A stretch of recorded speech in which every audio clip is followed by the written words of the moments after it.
Good afternoon, Gamecock fans. I'm Spencer Ball. And I'm JP Barry. Welcome back to Ball Don't Lie, a show where we break down South Carolina sports. JP and I will be giving you our weekly insight every Friday. This week on the show, we'll talk about USC's chances in the SEC Women's Basketball Tournament. Then we'll discuss the continued success and future matchups of South Carolina baseball. Plus, a regular season recap for our up-and-coming men's basketball team. Without further ado, welcome to Ball Don't Lie.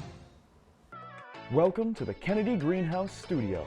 I'm Spencer Ball. And I'm JP Barry. When you get it all right, you can hear that, and it just flies out of Founders. An 18-year-old phenom, Gigi Jackson, has really turned his play up a notch. I'm almost 2 years older than Gigi Jackson. He's doing things I couldn't even dream of doing. They're the Golden Gamecocks. They're just so much fun to watch. What a historic year for them. This is Ball Don't Lie. Women's basketball finishes the season a perfect 29-0. And they'll enter the SEC tournament as the #1 seed and the clear favorites to win. I mean, it's no surprise. It's no surprise. They've been here last year, you know, losing in the SEC tournament final to Kentucky, but then going all the way, winning the title. I mean, and they looked dominant on that run. They really did. I mean, every stop of the way on that championship run in March was not even close. I mean, I remember I was watching the Final Four against Stanford, the national championship against UConn. South Carolina blew them out of the water, both of them. Two of the most elite programs in the history of the sport. South Carolina went wire to wire almost. I mean, it was just unreal.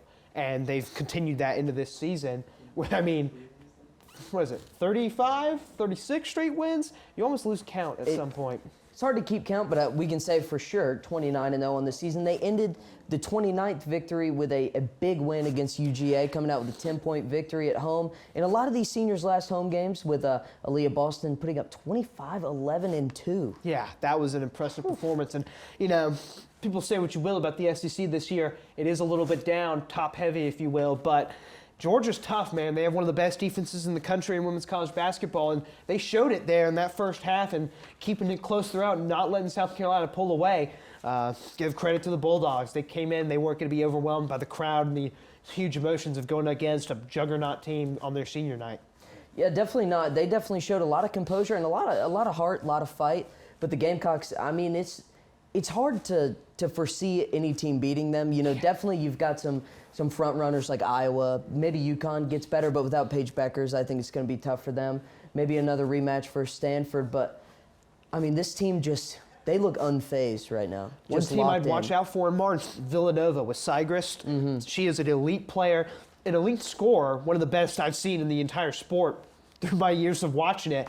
They're not on the same level as UConn and Stanford and South Carolina and teams like that, but when you have someone who can go for 50 on any night, you can hang in with anybody. And it could be one of those legendary performances in the tournament that could upset the Gamecocks. I don't think there's a team like, you know, as good on paper at every single position than the Gamecocks, but, you know, maybe it's Caitlin Clark or, as you mentioned, Sigrist going crazy, just dropping a huge performance on the Gamecocks. That might be the only way they do suffer a defeat, in my eyes, at least. Anything's possible in March. We've seen it before.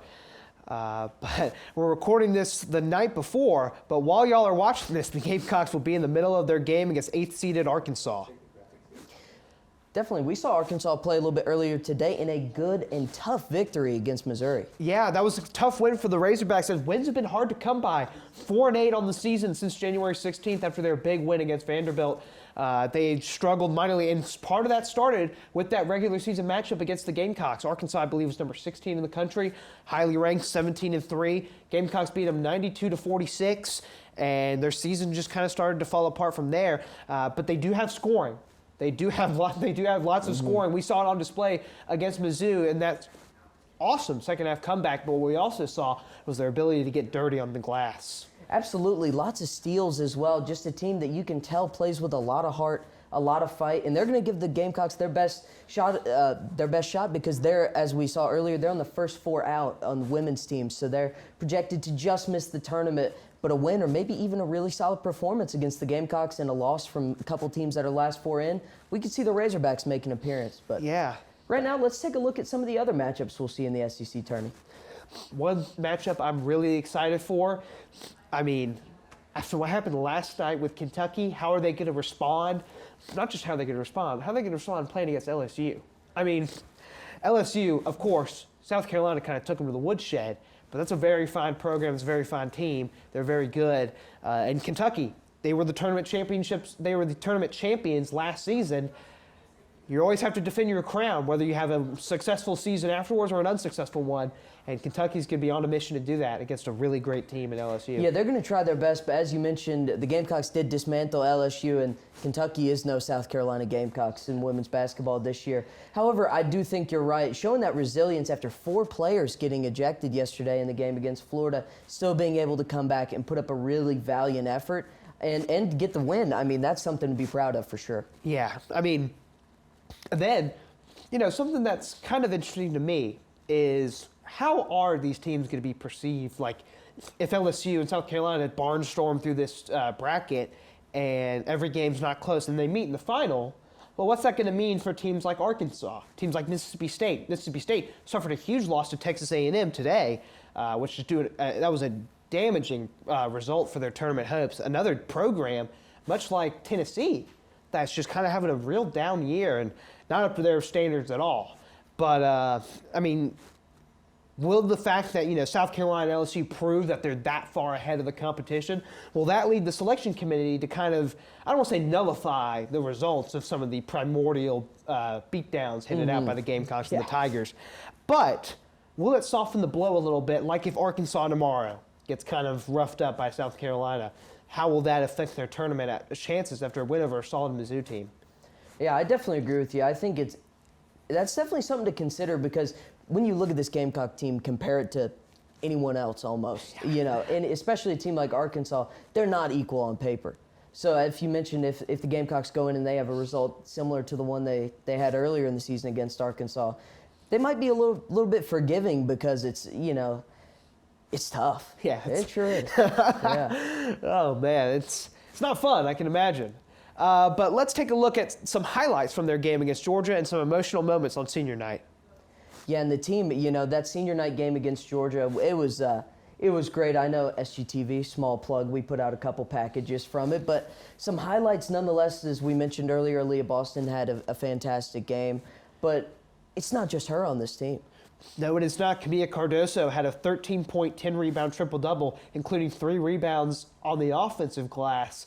Another huge aspect for South Carolina, I think, that puts them above some of those teams is just how big they are.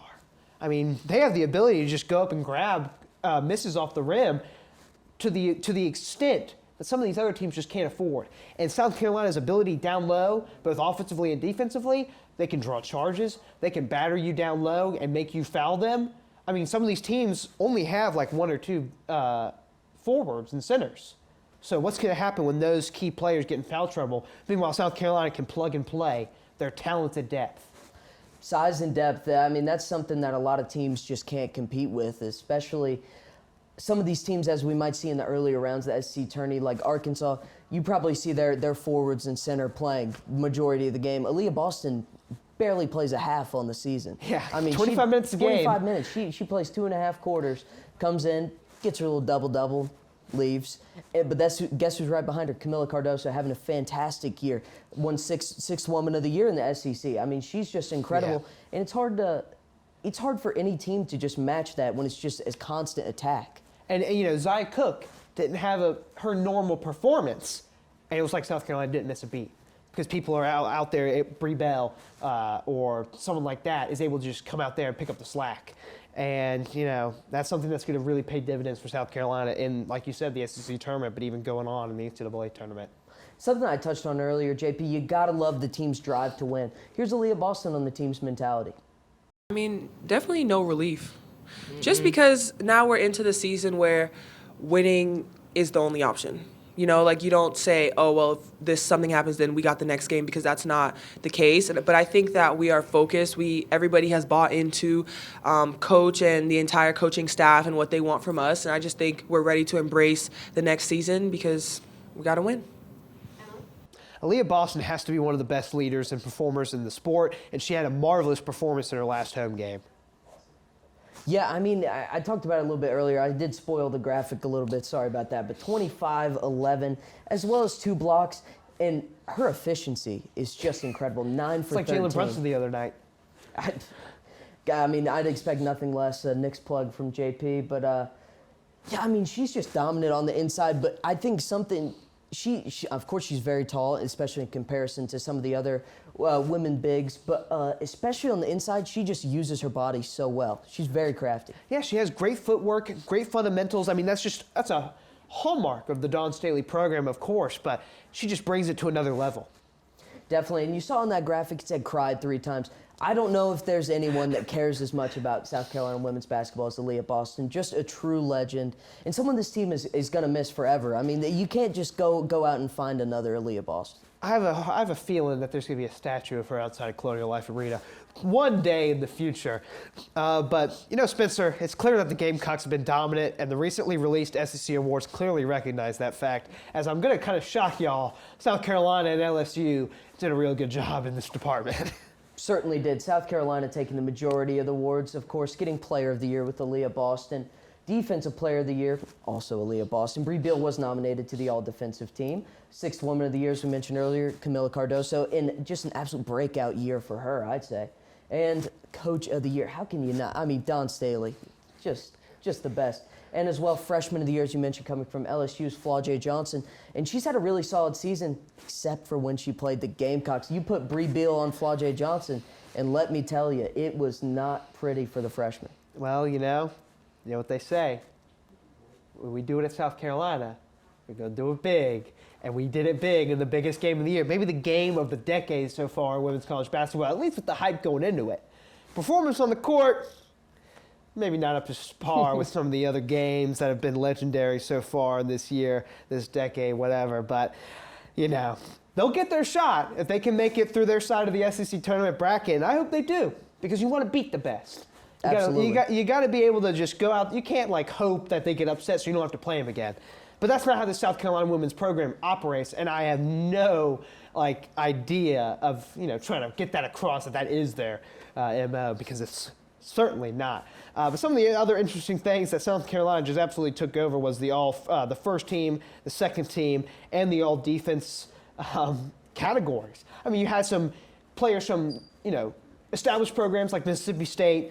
Jessica Carter had a great season as a freshman, and the all-defense. And, Saylor Poffenberger for Arkansas, great player.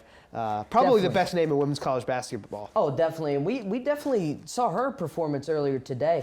Just really impressive stuff from her. But one thing I also want to mention, Ric Flair said it best, to be the best, you got to beat the best. And let me tell you, the Gamecocks have done that this year. So many ranked wins. They'll do it on the road, they'll do it in a neutral arena, and they'll do it at home in LSU. Got a big taste of that when they came to town. We'll play you anywhere, anytime, any place. That's it. And the Gamecocks, working wonders for them so far. But we're going to move on. JP and I are going to give you a look at how Gamecock Baseball has remained undefeated this season, JP. Yeah, this past weekend, Gamecock Baseball secured their second straight weekend series sweep, this time against the Penn Quakers. Definitely. It was awesome to see. We were SGTV as we were there a couple games this weekend. Got to see some really good ones. The Friday game, I was there. Really nice pitching from Will Sanders, and the bats are hot. Yeah, and it was an impressive performance. People would be like, Penn? What's impressive about beating Penn? Well, here's something for y'all. The Penn Quakers last year, 33-15, regular season Ivy League champions, including a series win on the road against future College World Series participant Texas A&M. That team is for real. That program is for real. They brought back a lot of players from then. Penn, the Ivy League, they crank out some awesome baseball teams, and South Carolina swept them and looked great doing it. I really loved watching just, how we were able to win in many different ways, as we'll see when we kind of look at how the series kind of transpired, and especially on the pitching side of things. Definitely, but as you mentioned, win in many different ways. One thing that's been consistent is this team is just hitting nukes. I mean, they are taking the ball out of Founders Park. But as you mentioned, it doesn't have to be the home run with this team. That's what's impressive about them. They get the bat on the ball, and it's hard not to give a ton of credit to Monty Lee, man. I mean, just coming in, making such an instant impact. And the guys really seem to rally around him. Yeah, we mentioned it last week about how Mark Kingston brought up the relationships Monty Lee has kind of fostered with the players in his short time, especially with guys he didn't even recruit. That's just a hallmark of not just being a great coach, but being a great guy. You're able to relate to players after such a quick change, going from rival to rival, I mean, just being able to seamlessly make that transition and hit the ground running like he has and really make your presence felt for the success on and off the field of this program. Definitely. And as you mentioned, the pitching was incredible. So let's take a look at some of the great pitching we've seen as of late. Oh, absolutely. I mean, game one, you had Will Sanders, who, you know, it's hard to say that a performance where you go 5 innings, strike out 6, no earned runs, you can't call that bad. It's just not up to Will Sanders' par. When he gets to where he normally is, where he was last year at SEC play, I mean, watch out. That's the level he sets for himself, you know. That's definitely not us bashing him. I'll take a absolutely. no earned run appearance any day of the week. But for him, I'm sure he's ready to get, well, he's ready to get to Noah Hall's level right now, going 8 strong, 12 strikeouts. And, I mean, just incredible. No earned runs. That was the Saturday game against Penn. And, I mean, he was electric. A 1-0 victory. Absolute pitcher's duel, and Noah Hall is looking like one of the best in the SEC. Yeah, I mean, you gotta love to see it. Probably my favorite stat from there, no walks. I hate walks almost as much as I hate missed free throws. But that's been my favorite part of Gamecock pitching. We'll get to that. You know, at the bottom of that graphic, you can see that the Gamecocks are 10th in the country in strikeout to walk ratio with 4.14. That's something you really want to maintain and perhaps even strive to get higher on the list. Definitely. Maybe go up in the strikeouts per 9 type stuff, because the stuff of the Gamecock pitchers really is something. It's just mostly kind of locating. And that's going to come as you go through the season. Of course, you're not going to be playing midweek games, you know, again, and, you know, you're not going to be playing the talent you normally see out of a midweek game when you're in SEC play. But when you finally tune those skills, it's going to be really something to watch. Definitely, and a couple relievers, I would say, definitely had some good weekends. Matthew Becker as well as Chris Veach coming in for a pair of saves there. And that's something that this team definitely needed, but it's something they might have found. Yeah, Chris Veach, two-way player, him or Otani. You know, I can't really decide right now. But from up the road in Clinton, South Carolina with the Presbyterian Blue Hose. And, you know, he came out in relief. He looked really, really good. That was also an awesome performance by him. But Matthew Becker, you know, you're sitting in there with the bullpen, with your guys, and Noah Hall is just cruising. You're like, man, is he going to finish this? But he can't. He goes 8 innings, but you need one guy to get out there. For the ninth. Not just in the game, but shut the door. 3 batters faced, 2 strikeouts, picked up the save. Case closed. Yeah. Like Alex Murdaugh. Here's Noah Hall on the importance of the energy and emotions at Founders Park. I feed off emotion. I feed off the crowd. It really just like makes me want to pitch with more aggression.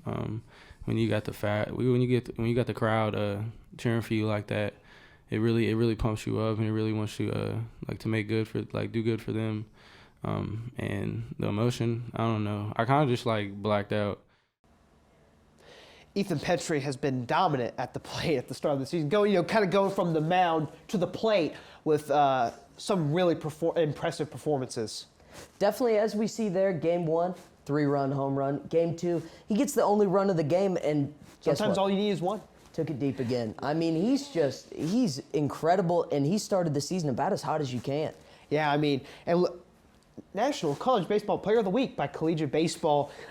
What an honor. You know, you really love to see that for him. And I love, during the weekend, he showcased the power, but during the midweek against North Carolina A&T, 2 for 3 with 3 RBIs. Really impressive stuff. His entire weekend as a whole, 9 for 20, 3 home runs. As the camera's 4 home runs and 4 12 home RBIs. runs. I had 12 RBIs. Yeah. Let the record state. But the glasses aren't just a show. I can't see. Slugging a 750, Yeah, yo. I mean, that's wild. Impressive Wow. numbers. I mean, you really just love to see stuff like that when he has the power in the bat. You can see from that picture, he's got great power. He's got a great base. He's able to really just kind of get into it. Boom, ping, Just like see that. ya. Back in my day. But Definitely. And it's not just him. It's been a committee of guys. But this weekend, JP, I can't tell you how excited I am. Carolina is going to face a huge test with Palmetto State bragging rights on the line as they take on the Clemson Tigers in a 3-game slate this weekend. Yeah, and don't be fooled by that record. I mean, Clemson, they've lost 4 in a row. They're 4-4. Lost to USC Upstate during their midweek game this week. Got swept by the Central Florida Golden Knights. But Central Florida, very good program in the American Conference. And USC Upstate, perhaps the best of a very strong Big South mid-major conference. I mean, really, the upstate of South Carolina is, the mid-country up to the upstate, really the entire state. I know we talked about it last week, but I can't stress enough how lovely the baseball status is in this state. But possibly the biggest test for the Gamecocks, as we can see, starting pitching-wise, Game 3 was released that their starter for Clemson will be to be announced, so we just kind of have an idea of who may start based off previous series. But the biggest key for South Carolina, I think, limiting the danger on the base paths. As you can see there, 28 of 34 on stolen base attempts in just 8 games. Clemson, a team that if you give them an inch, they'll take a mile. And that can really do damage. They manufacture runs because their pitching has struggled, but they can score to match that. So that's going to be a really interesting dynamic to watch this weekend. And that's where you mentioned the Gamecocks haven't been giving up many walks. If that continues to be a trend, just limiting the number of base runners in general is going to be huge for them because Tigers have proven it. Once they get on base, they're a problem. And I love that from a baseball team. We see it in the professionals all the time now where it's all about home runs or strikeouts. Give me a team that just puts the bat on the ball, runs the base as well. I mean, maybe I'm an old soul. You saw what Ozzie Albies said yesterday, that he thinks the Braves have 5 players that could go 40-40. That might be a little over ambitious, but I'd love to see it. Some old Ricky Henderson action. But I mean, this is just going to be a huge test. South Carolina, I mean, one of the hallmarks of last year being as disappointing as it was the performance against Clemson. And I was discussing this with someone last week, that you can't have your season ruined in March, but it really hurts not to win these rivalry series. And being able to really kind of put the hurting on Clemson, they're coming in with a losing streak. You're entering as one of the few undefeated teams left in the sport. This is where you separate. Definitely in one game at each place. You got one game one game at Clemson. I forget the name of their stadium. Kingsmore Stadium.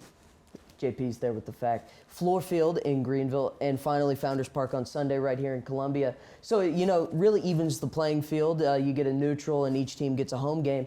I'm excited.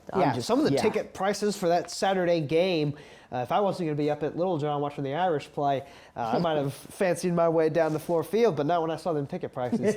That is absurd. Scared them off. But it's going to be worth it if you make the trip, because that's going to be a raucous atmosphere, and I can't wait.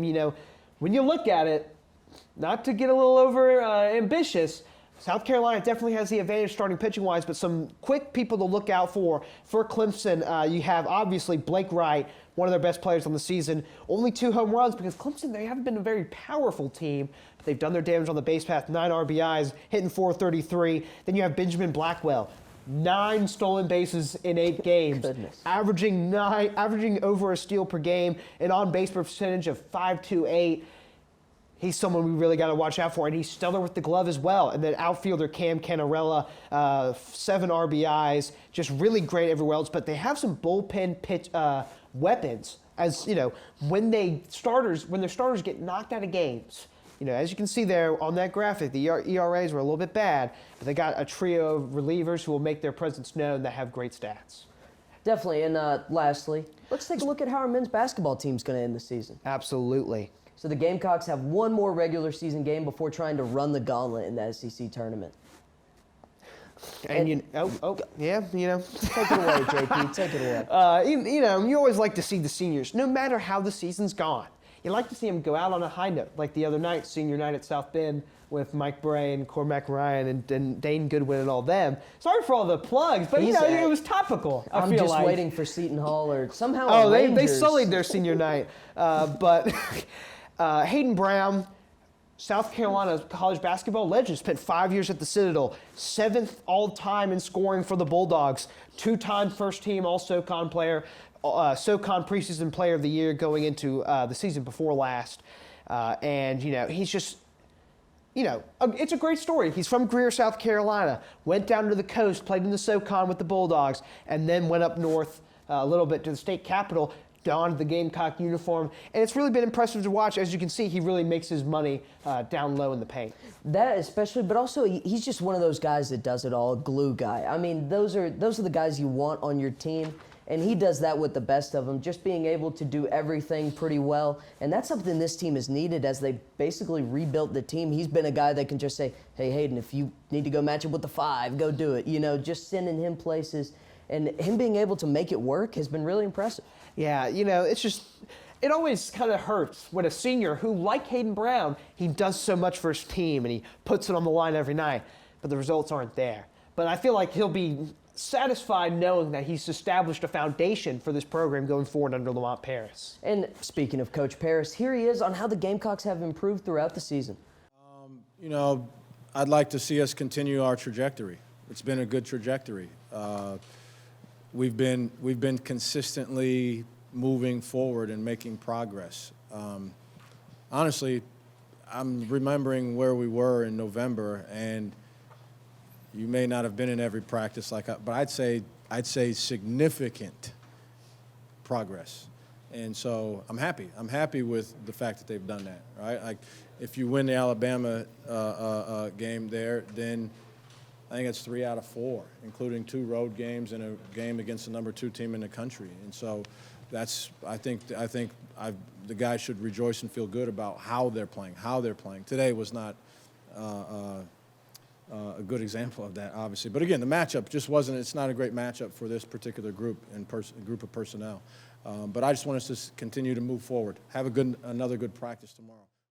And this week's going to have a ton of implications on the tournament standings, especially considering the state of the SEC right now, JP. Yeah, I mean, as you can see with the standings, that there's going to be a lot of mobility.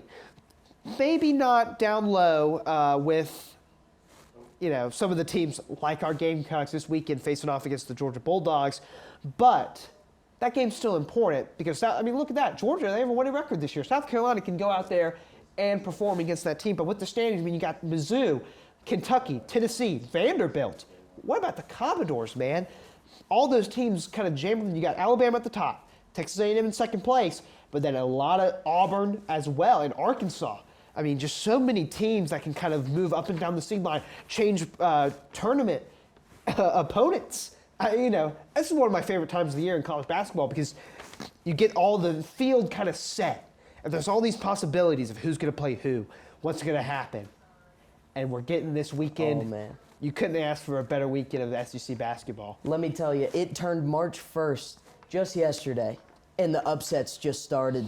It's the college basketball gods. They've decided they're starting March Madness a little early this year. And guess what? I'm all for it, JP. I cannot wait to see some of these matchups, and especially how it's going to shake up. Yeah, I mean, even in some of the lower conferences, the first conference tournament game of the season, the Bellarmine Knights hit a game-winning last-second fadeaway against North Florida, and then Queens University hit a big shot late to win their first-round game. So it's, you know, if the conference tournaments are anything to go off of, as we've seen, you know, Sun Belt getting underway, the mid-majors, this is going to be an awesome March.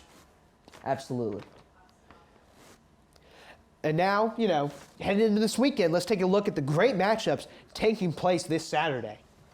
Yeah, definitely. I can't wait to see what's going on this Saturday, JP, as we've got some big games. We've got, of course, number 2, Alabama taking on Texas A&M here, 12 at CBS. Yep. And, you know, JP, you take it away with number 2 here. I mean, look, the Aggies and the Crimson Tide. Who would have thought? Texas A&M, they lost to Wofford at home, the Wofford Terriers up in Spartanburg, South Carolina.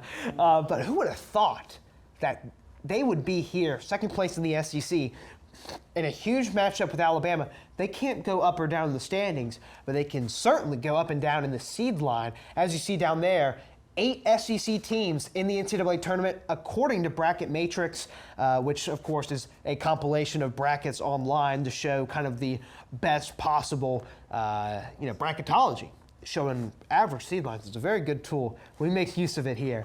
But then after that, I mean, CBS basketball, of course, you always want to see games broadcast on there. But going into that second game of the afternoon, for SEC standings purposes, there might not be a bigger one. Absolutely. And we saw Auburn play Alabama really closely just last night, only falling by a couple points in overtime to the Crimson Tide, they've looked really solid. But after that scare against South Carolina, it's hard to tell how much is Brandon Miller going to have to pull his weight for them to make a run in this tourney. Well, that's the thing about him. He's able to just, kind of score at all levels. He can dish it out. He can get the ball wherever it needs to go. He's great facilitating. He's a great scorer. There's a reason he's up there for the NBA draft. Absolutely, and Kentucky falling last night as well. I mean, that was a big loss for them. Not just falling to anybody, falling to the Vanderbilt Commodores, which, is not as bad as a statement as it may have seemed earlier as the 17-13 Commodores. They're 10-7 in conference play. We said 8 teams currently in the tournament on Bracket Matrix, but can the Commodores make it 9? They need a big win against Mississippi State, another team kind of, I don't want to say clinging on to life because they're in 105 of 107 brackets on Bracket Matrix, but Vanderbilt, a big win at home against a tournament team like Mississippi State, could really kind of pole vault them into a position, maybe not in the tournament just now, but in consideration those first 4 out kind of deals, and if they can play their way in the SEC tournament. Definitely, and as you mentioned, playing their way into the SEC tournament, Vanderbilt, it seems like almost once every week or every couple weeks, they're hitting a game winner to win the game. They're playing these great teams close, and they're making it count at the end. You love to see a clutch team, and in the SEC tournament, if they can keep it close, they've shown the poise and the ability to get it done late. Yeah, the clutch factor is just something you can't teach. Definitely, I can't wait for this Saturday, but that's going to wrap up this episode of Ball Don't Lie. Be sure to follow us on Instagram, Twitter, and Facebook at SGTV at USC. To keep up with all of our content, be sure to also visit us online at sgtvonline.com. For SGTV News 4 Sports, I'm JP Barry. And I'm Spencer Ball. For all of us here at SGTV, have a great weekend, Carolina. Forever to thee.